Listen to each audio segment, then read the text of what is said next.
So for this section, what we're going to be doing is we're going to be, good heavens, I'm out of control. We are going to be graphing sinusoidal functions.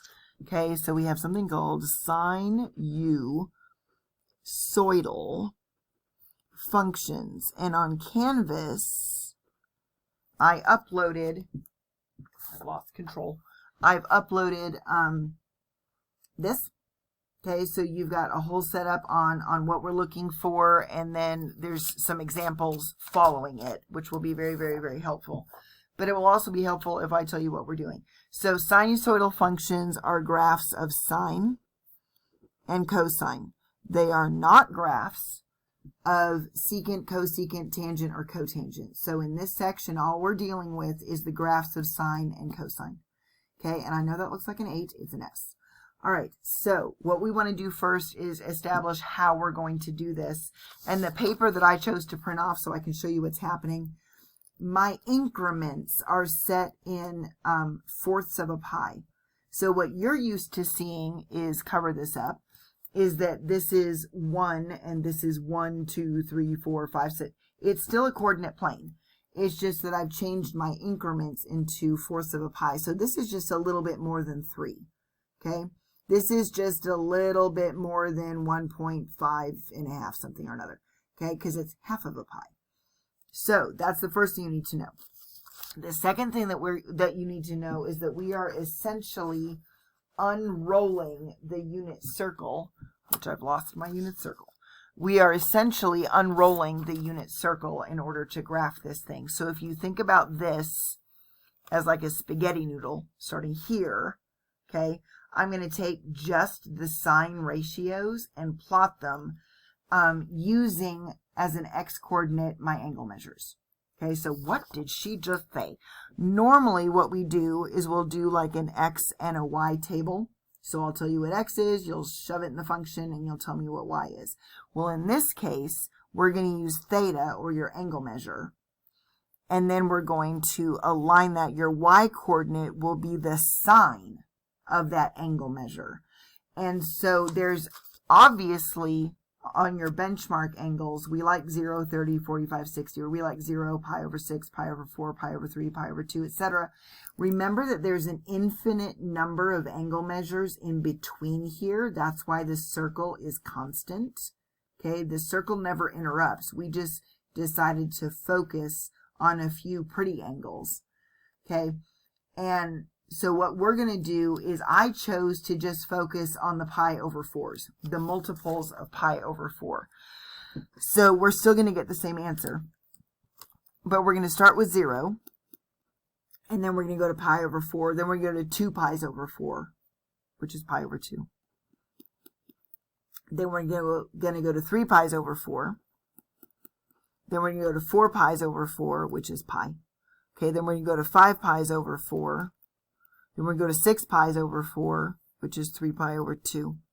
We're going to go to 7 pi's over 4, and then we're going to go to 8 pi's over 4, which is 2 pi. Okay, so these are the angle measures that we're going to plot. And then what I want to know for my y-coordinate, so these are my x-coordinates. For my y-coordinate, when I evaluate sine at this angle, what ratio do I get? So sine of 0 is 0. Okay, the sine of 0 is 0. The sine of pi over 4 is root 2 over 2. The sine of pi over 2 is 1. The sine of 3 pi over 4 is root 2 over 2. The sine of pi is 0. The sine of 5 pi over 4 is negative root 2 over 2. Sine of 3 pi over 2 is negative 1. This is also negative root 2 over 2, and then we're back to 0. Okay, so when I plot this, remember that I can get decimal approximations for these because pi is a number. So if I graph pi over 4, or sorry, if I turn pi over 4 into a decimal, it's basically 0.785. So it's about 80%. Okay, so I'm looking at between, so if this is roughly 3, okay, I am looking for, this would be just shy of 1, okay? So what I want to do is recognize, going from here, that this is 0, 0, Okay, the point at pi over 4, what did I get? Well, I got root 2 over 2. So the square root 2 divided by 2 is going to be 0.71. So it's basically about 70% of the way up. So it looks about right there. Okay, so it's more than the halfway point. What about pi over 2? The sine of pi over 2 is going to be 1. And then you're going to have, well, at 3 pi over 4, which is, you can't see very well. Okay, at 3 pi over 4, so let's do this. At 3 pi over 4, I get root 2 over 2 again. So pi over 4 and 3 pi over 4 give me the same ratio. At pi, I get 0, so I'm back down here again. So if you look, this is a nice, pretty little curve that goes like this. Okay, so all of those missing ratios that belong in here, and in here, and in here, and in here, okay, all of those are represented right here. So now what do I do? Well, after pi, I got 5 pi over 4. Now I'm at negative root 2 over 2, 3 pi over 2, and then I come back up here. So what I have is this lovely little sine wave that looks like this. Okay, so what I've done is I've taken the unit circle, and this is kind of thinking backwards. I've started here. So remember, this is a coordinate plane. Okay, so this is my x-axis and this is my y-axis. But what I'm doing is I'm plotting different points. So I started here and I said, okay, what values of sine do I get? Well, they're all positive. All the values of sine are positive. So all the values of sine are positive. And then I get over here and all the values of sine are negative. So I look over here, all the values of sine are negative. Well, I can get the exact same results by, hang on, I lost control, by going backwards. So I can drop this down and I can go back up, because remember, I can keep doing continuous laps of the unit circle. So this is going to come up here, and now I've got this, and I'm going to come back down, and he just keeps on going. So it's supposed to be curvy. All right, so that's a sine curve.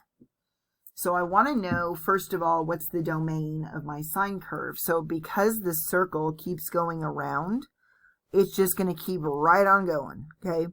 So this thing is going to go forever left, and it's going to go forever right, because all I'm really doing is I'm plotting the sine values of one lap of the unit circle, okay?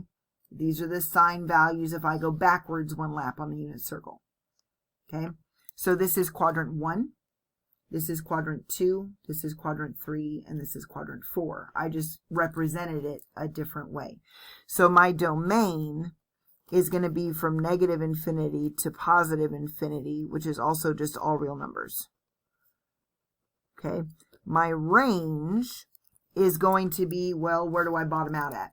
The lowest this thing goes is -1,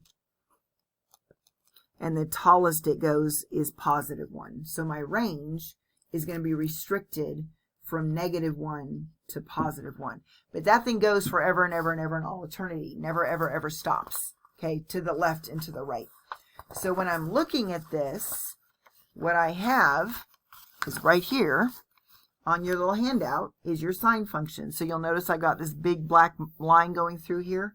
So this table grid belongs to this one, and this table grid belongs to this one. So what you'll notice is it starts at 0, 0. So I know it's a sine curve if it starts slicing through the origin, and if it starts just doing this nice little bouncing up and down smoothly thing. I also know that it's going to go up and to the right. So from 0, it's going to go up and to the right. Okay. Now, we know, let's do some language here. This is the amplitude. Your amplitude is 1. So that's your center. Okay. So look at this as literally like a wave. Okay. Because it is a wave.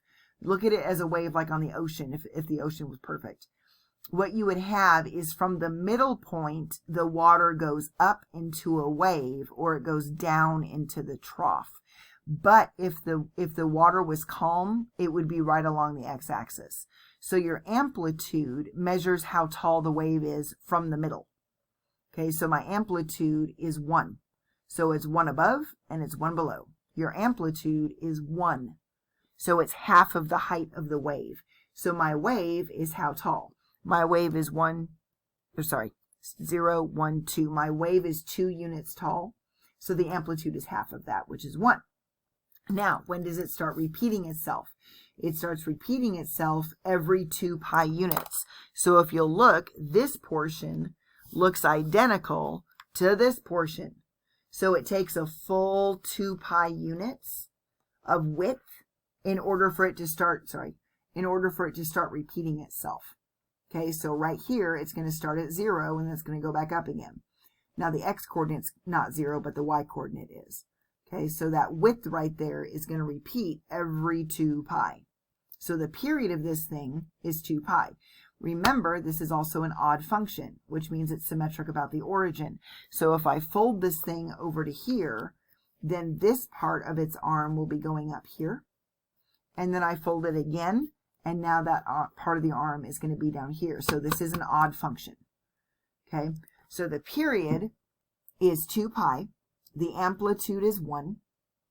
And then what we have is, I can look at some other stuff from there, but I'm going to wait. And we're going to do cosine real quick. Okay, so if I look at cosine, and so I'm not going to bother generating all of this, what we find out is that the cosine of 0, actually I can, okay, the cosine of 0, okay, so it's going to be the red stuff. So I've got 0, whatever, pi over 4, whatever, pi over 2, whatever. The cosine of 0 is 1. In other words, what's your x value when your angle measure is 0? Your x value is 1. Okay, what is it at pi over 4? It's root 2 over 2 again. What is it at pi over 2? It's 0. What is your x value at pi over 2? It's 0. Then this is going to be negative root 2 over 2. This is going to be negative 1. This is going to be negative root 2 over 2. This is going to be 0. This is going to be positive root 2 over 2, and that's going to be positive 1. So all I'm doing is taking these over 4s, and I'm reporting to you what the x values are, because that's what the cosine is. So when I plot this thing, let's do it in red. I'm going to start up here, and then I'm going to drop down to root 2 over 2, drop down to 0, go to negative root 2 over 2, go to negative 1, go to negative root 2 over 2, go to 0, okay, and then I'm going to go to positive root 2 over 2, and then I'm going to go to 1 again. So it's the same thing. You've still got your curve going on here. Okay, so here's my curve. Look at that. And it goes on and on and on for all eternity, forever and ever and ever. So that's going to go to here. So I've got a pi over 2. So he's going to come down like this and bottom out at pi. And then he's going to come back up and slice through here. And then he's going to go up to negative pi over 2. So that is your cosine curve.